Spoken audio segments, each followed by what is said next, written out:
this is Jennifer Hasser with Kendore Learning, and we're going to talk about Strawberry Smash today. It is one of our card decks that we use to practice consonant blends.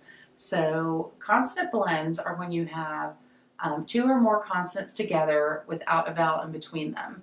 So they retain their own sound, so sometimes that's a little confusing for people, because if you had like BL, it's going to be basically B-ul, not bull. So we want to make sure that when we're saying our blends that we say them crisply and cleanly, and we don't put a vowel in between the consonants. So it would be the same thing if we had GR. We're not going to make it gur, or BR, burr, because, if we had bran, it would be b-r-a, right? It's not going to be burr, which would be like in burden. It would make it a R control vowel. So when we're learning these, a lot of times for kids, they will guess or they're told they're one sound. And we want to make sure that they know how to sound them out, that they can identify them, they can figure out the difference. Because we have digraphs, which are where you have two letters, and trigraphs, which are, three letters that make one sound, and that would be like SH saying sh, whereas SL has two sounds, SH only has one.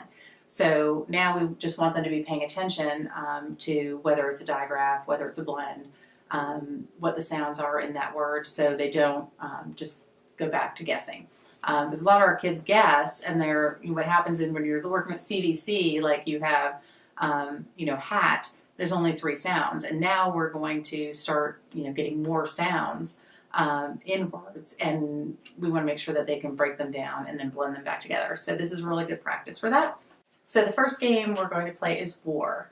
Now, since there's no numbers on this, and traditionally we play war as the highest number wins, we need to know what concept is going to win. So since we're doing consonant blends, we will have taught, we only play with the cards that we've taught, so we will have taught beginning blends, and the word glad has a beginning blend because we have g, ul, a, d, so that's a beginning blend. Then we have the word fint, which is a nonsense word, but it has an ending blend. And so, because it's about having one or more consonants together without a vowel in the middle. So fint has an ending blend. And then the word blend has a beginning and an ending blend. And the thing about this is that if you were to take away one of the letters in the consonant blend, then you're able to do that, because they each retain their own sound. So in blend, if I took away the b, I have lend, right? If I took away the ul, I'd have bend. If I took away the n, I'd have bled. So we want kids to recognize that these each have their own sounds. So the most valuable is going to be beginning and ending blend. The second most valuable is the ending blend, and the least valuable is the beginning blend. So that's how we play war. So if I were to flip this over, then this word is list. It has an ending blend. You want the kids to read them. Then that's baffed, and it has an ending blend. So that's war. Now, crisp has both a beginning and an ending blend, so that's the most valuable. So if this flips over and I don't have that, oh, guess what? Beginning and ending blends here, frost. So now we have war again. So this word is hint. It has an ending blend. Fast has an ending blend. Scent has an ending blend. Grasp has a beginning and ending blend. So I end up winning all of these. So that way you're going to have kids that are going to practice looking at these and figuring out where those blends are in the word, because that's how they win. So it's a great way to get them to practice reading these, and because it is more valuable if it has a blend in it, they're going to, look for those so they win. Kids are naturally competitive, and this way it's going to keep them interested in playing. Now, you can also play, so that was just war for, whether it was beginning, ending, or beginning and ending blends.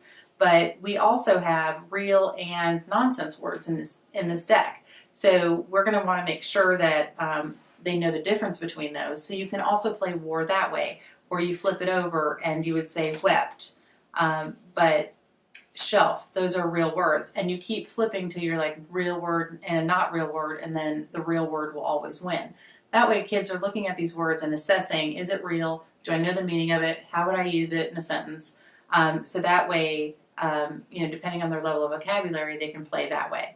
But I like having the nonsense words in the deck, because that way we can see, are they really paying attention to where the blends are, or have they just memorized all these words? Because we know that they don't memorize nonsense words because they have no meaning and there's no reason to do that. So there's one other way we play war. Okay, so it's the same game, just 3 different ways of playing it.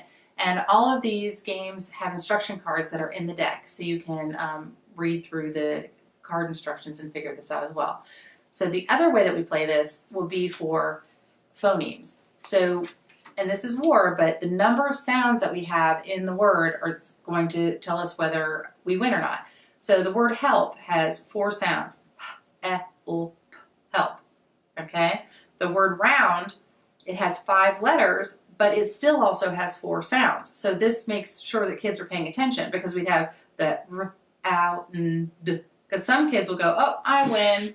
But the kid over here with the help card, they're going to say, wait a second, that's a vowel team. You don't win. So now we have war, and we have to flip 2 more over. Okay, and those both have ending blends, and they both have 4. So we just keep playing until we have, and there be 4, right? And there we have grasp, which has a beginning and an ending blend. Okay, now sometimes we have digraphs in here. So if we had the word shelf, SH, even though you know, it's 2 letters, it's not a blend because we can't remove one of them and the sound stay behind. So that's why this gives them a good opportunity to practice the difference between digraphs, consonant blends, whether they're beginning, ending, or beginning and ending blends, and also for counting phonemes. So all of these are really valuable skills, and you can play this in groups of like 3, 4, or 5 kids, and they all will get practice. So I hope you enjoy. Now we're going to play, if you played any of our other card games, there's a game called Grab. Of course, this is called Strawberry Smash, so we call it Smash. So what happens here is we've been practicing our blends, and we've been practicing blending them together, recognizing them, the difference between a digraph and a blend. And now it's time for that automaticity. So we want to try to go faster. And so what happens with this game is we're going to flip the card over. We read the card as quickly and efficiently as we can. And if you get a smash card, you get to steal everybody else's cards. So, ready to play? Yep. Okay. Mapped. Shask. Smash. No fair. Your turn. Oh my gosh, that was fast. Plant. Shrest. That's a tough one. Crust. Tust. Smash. Your turn. Crest. Drosk. Ha! I'll let you win. So now, when you say time, whoever has the deck in front of them, they're going to be the winner. She won. And when you have a group of like 5 kids, then they're just always grabbing them and pulling them. But they want to read them as quickly as possible because they know you're getting ready to call time. And then they're getting that fluency practice and that automaticity with blends. So have fun. Okay, the next game that we're going to play with Strawberry Smash is basically Uno, Crazy Eights. And we're going to have 7 cards. If you have littler kids and you want to give them 5, that's fine. Doesn't really matter. If you're playing with the whole group, then 5 cards may be enough. And so we're going to have our discard pile. So our discard right now is Frost. So that means it's a beginning and ending blend. Okay, so what can happen here is that she can put down a beginning or an ending blend, or she can do a real word. Okay, so we have to have multiple ways of matching them. So, Okay, I'm going to put down Strent, which is a beginning and ending blend. it's a nonsense word. And I have Flump, which has a beginning and ending blend. And I'm going to do Prompt, beginning and ending blend. Ooh. And I don't have anything, so I have to pick up off the deck. Okay, it's your turn. Okay, so I don't have a beginning and ending blend card, but I do have a real word, so I'm going to change that to Twig, real word. So now I can do a beginning blend or a real word. I have grip, which is a real word and a beginning blend.